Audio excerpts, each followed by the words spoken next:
Hello again and welcome to the video series for Polaris 3G. My name is Todd. I'm with Mecklenburg County GIS and this video is on searches. In regards to searches on this system, it is quite different from the Polaris system. There has been a lot of changes. We don't have a sidebar search like we used to. It's a fairly limited search. You can do owner search, you can do a centerline geocoding search, you can still do preliminary plan search and an engineering grid search.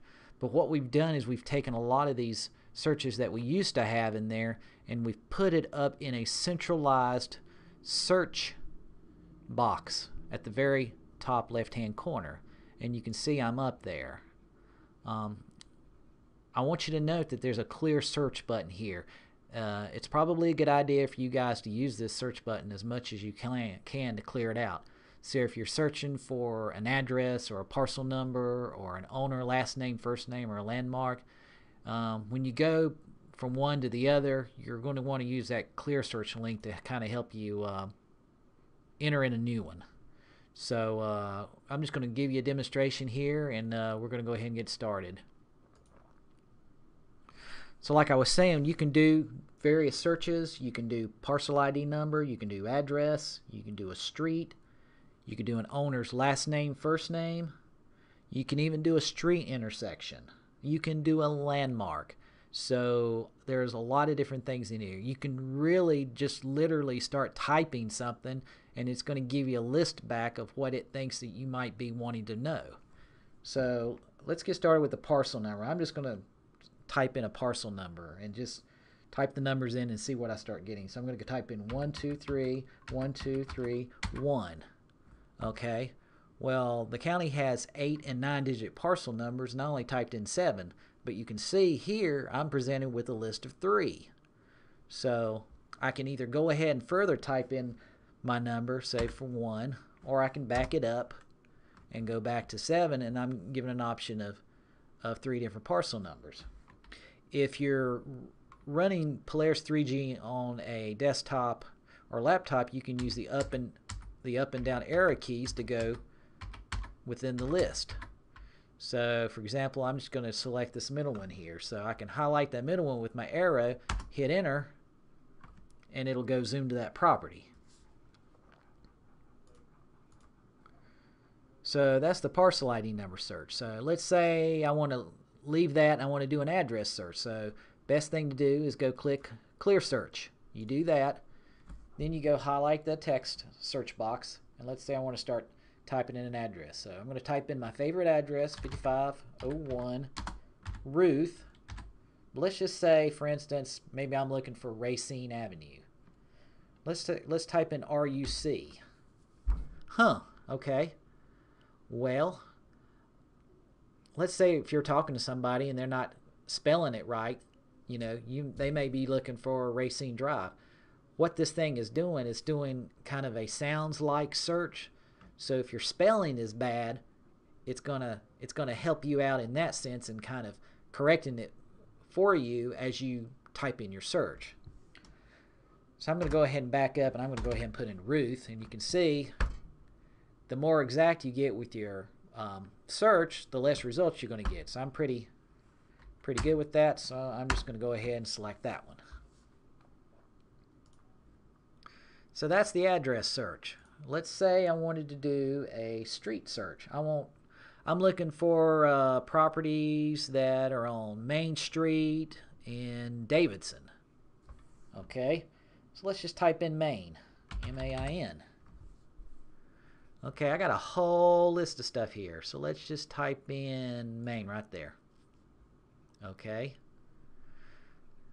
so it's asking me, did you mean Main Drive, Charlotte, North Main Street, Cornelius? You can see there's a lot of different Main Streets, and I was looking for North Main Street, Davidson, so I'm going to click on that, and you can see that I'm presented with, in this result, I believe 88 results. I'm going to go ahead and increase my page size to all 88, and you can see these are all of the properties that are along North Main Street in Davidson. So that's a pretty neat search. So I'm going to go ahead and do another search. Let's say somebody calls you up and they're wanting, well, who owns the property at the corner of W.T. Harris and Reams Road? I mean, that's a legitimate call.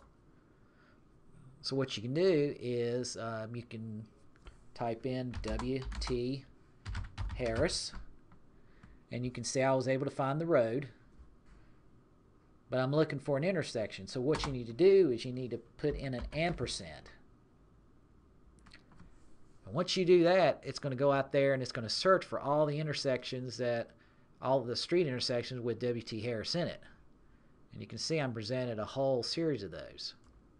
So if I want to further filter that down, I can start typing in a particular street that I'm interested in, and then I'll just get one selection.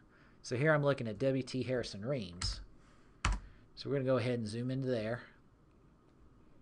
And you can see I'm presented with a location icon on the map.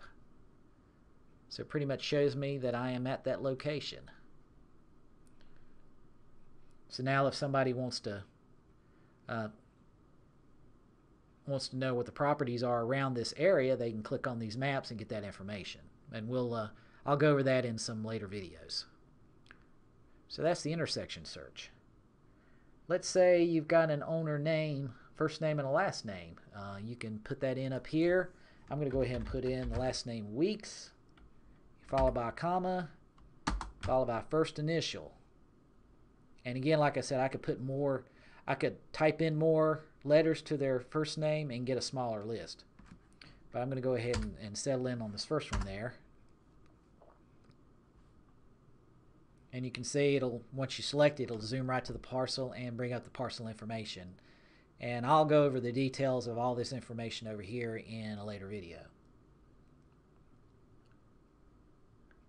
So I think we pretty much covered everything except for landmarks. I believe that's the last thing we haven't done. So you can type in the name of a park, you can type in the name of a church, you can type in virtually the name of a business.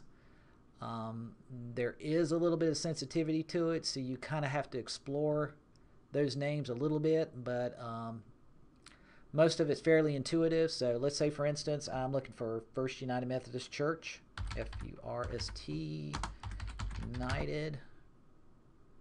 And you can see I'm presented with some different churches here. So I got First United Methodist Church at 501 North Tryon.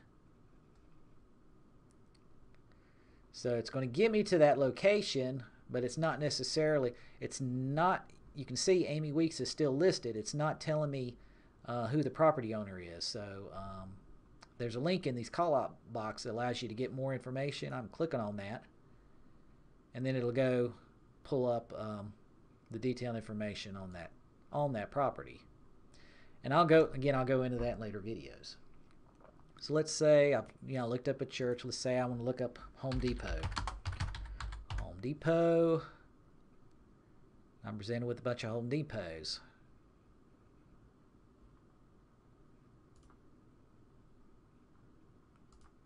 And I can zoom out.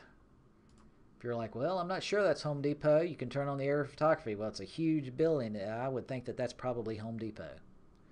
So, pretty good. We did not have any of these searches in old Polaris. I mean, it was pretty much parcel ID, address. That was it. This system, you've got a lot more things that you can use to navigate to the areas that you need to get more information. So, very, very good thing. So, other than that, I think that is about it for searches. So I hope you enjoyed this video, and we'll see you in the next one. Bye-bye.